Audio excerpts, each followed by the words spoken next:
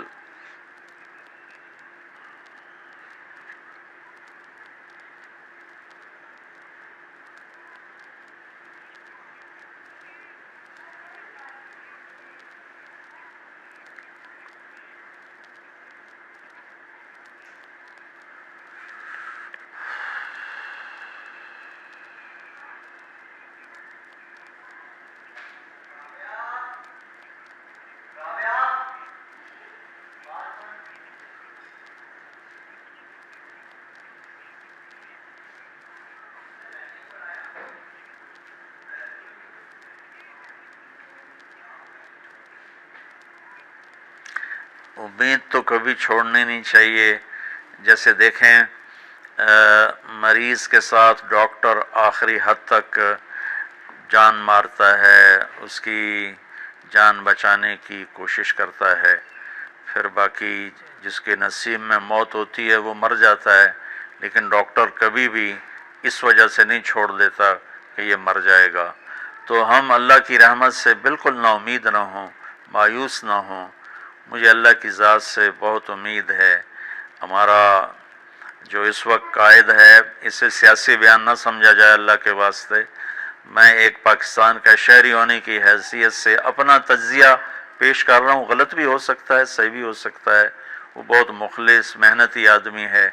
تو مجھے اللہ کی ذات سے امید ہے اگر ہم سب مل کر ساتھ دیں سچائی کا، دیانتداری کا، انصاف کا، اور آپس کی نفرتوں کو مٹا دیں تو انشاءاللہ ضرور صبح ہوگی.